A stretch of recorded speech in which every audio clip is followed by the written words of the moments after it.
ಇವತ್ತು ನಾವು ಹಲಸೆ ಹಣ್ಣಿನ ಕಡುಬಿನ ಮೇಲೆ ಪೊಡಿ ಹಾಕಿ ರುಚಿಯಾಗಿ ಹೇಗೆ ತಿನ್ಬೋದು ಅಂತ ಹೇಳೋದನ್ನು ತೋರಿಸ್ಕೊಡ್ತಾ ಇದ್ದೇವೆ. ನಾವು ಇಡ್ಲಿಗೆ, ದೋಸೆಗೆ ಎಲ್ಲ ಪೊಡಿ ಹಾಕಿ ತಿಂದು ಟ್ರೈ ಮಾಡಿ ನೋಡಿದ್ದೇವಲ್ವಾ.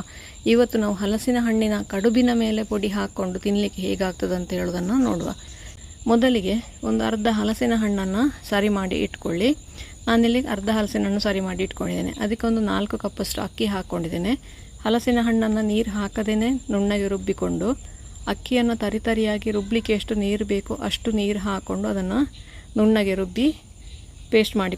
ತುಂಬ ನುಣ್ಣಗೆ, ದೋಸೆ ಹಿಟ್ಟಿನಷ್ಟು ನುಣ್ಣಗೆ ಬೇಡ, ಒಂದು ಸ್ವಲ್ಪ ತರಿಯಾಗಿಯೇ ಇರಲಿ ಅದು ಕಡುಬಿಗೆ ಅಂತ ಹೇಳುವಾಗ. ಇಡ್ಲಿಯ ಹದಕ್ಕೆ ನೀವು ಹೇಗೆ ರುಬ್ತೀರಿ ಆ ಹದಕ್ಕೆ ಇದ್ದರೆ ಸಾಕದು.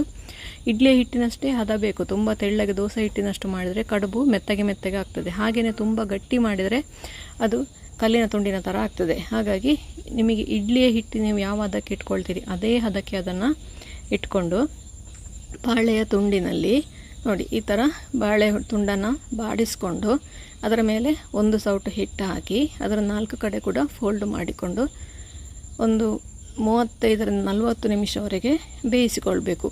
ನೀವು ಅದನ್ನು ನೀರನ್ನು ಮೊದಲೇ ಬಿಸಿ ಆಗಲಿಕ್ಕೆ ಇಟ್ಟಿದ್ರೆ ಒಂದು 25-30 ನಿಮಿಷ ಸಾಕಾಗ್ತದೆ. ಕಡುಬು ಬಿಟ್ಟ ನಂತರ ನೀವು ಕುದಿಲಿಕ್ಕೆ ಇಟ್ಟರೆ 35-40 ನಿಮಿಷ ಬೇಕಾಗ್ತದೆ. ಒಂದು 10 ನಿಮಿಷ ಜಾಸ್ತಿಯೇ ಬೇಕಾಗ್ತದೆ. ಇಲ್ಲದಿದ್ದರೆ 30-35 ನಿಮಿಷ ಇಟ್ಟರೆ ಸಾಕಾಗ್ತದೆ. ನೋಡಿ ಇದೇ ಥರ ಎಲ್ಲವನ್ನು ಕೂಡ ಫೋಲ್ಡ್ ಮಾಡಿಕೊಂಡು ಇದರಲ್ಲಿ ಒಂದು 25-30 ಕಡುಬಾಗ್ತದೆ. ಈಗ ನಾನು ತಗೊಂಡಿರೋ ಅಳತೆಯಲ್ಲಿ ಅಂದರೆ ನಿಮಗೆ 2 ಹೊತ್ತಿಗೆ ಆಗುವಷ್ಟು ಸಾಕಾಗ್ತದೆ. ಅಷ್ಟು ಕಡುಬು ಆಗ್ತದೆ. ಇದರಲ್ಲಿ ಕಡಿಮೆ ಬೇಕಾದವರು ಕಡಿಮೆ ಕೂಡ ಮಾಡಿಕೊಳ್ಬೋದು. ಅಕ್ಕಿ ಹಾಗೂ ಹಲಸಿನ ಹಣ್ಣನ್ನು ಕಡಿಮೆ ಪ್ರಮಾಣದಲ್ಲಿ ತಗೊಳ್ಳಿ. ಇದನ್ನು ಈಗ ಬೇಯಲಿಕ್ಕೆ ಇಟ್ಟು ಕರೆಕ್ಟಾಗಿ ನೋಡಿ, ನಾನು ನೀರು ಕುದಿಲಿಕ್ಕೆ ಇಟ್ಟಿದ್ದೇನೆ. ನೀರು ಕುದೀತಾ ಉಂಟು. ಇದರಲ್ಲಿ ಈಗ 30 ನಿಮಿಷ ಬೇಯಿಸಿದರೆ ಸಾಕಾಗ್ತದೆ. ಉರಿ ಮೀಡಿಯಮ್ ಇಟ್ಕೊಂಡು 30 ನಿಮಿಷ ಈ ಥರ ಸೆಕೆಗೆ ಬೇಯಿಸಿದರೆ ನಮ್ಮ ರುಚಿಯಾದ ಹಲಸಿನ ಹಣ್ಣಿನ ಕಡುಬು ರೆಡಿ ಆಗ್ತದೆ.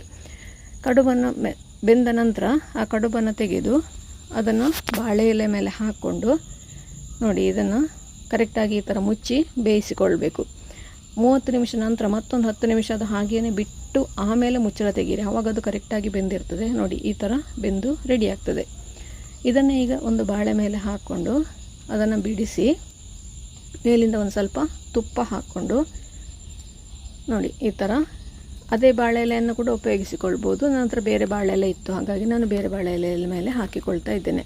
ಈ ಥರ ಮೇಲಿಂದ ಫ್ರೆಶ್ ಆದ ಹಸುವಿನ ತುಪ್ಪ ಹಾಕ್ಕೊಂಡು ಮೇಲಿಂದ ಒಂದು ಸ್ವಲ್ಪ ಪೊಡಿ ಹಾಕ್ಕೊಂಡ್ರೆ, ನಾನಿಲ್ಲಿ ಜೀಗುಜ್ಜೆ ಸಾಂಬಾರಿನ ಜೊತೆಗೆ ಸರ್ವ್ ಮಾಡ್ತಾ ಇದ್ದೇನೆ. ಹಾಗೆಯೇ ಚಟ್ನಿ ಜೊತೆಗೆ ಕೂಡ ತಿನ್ಬೋದು.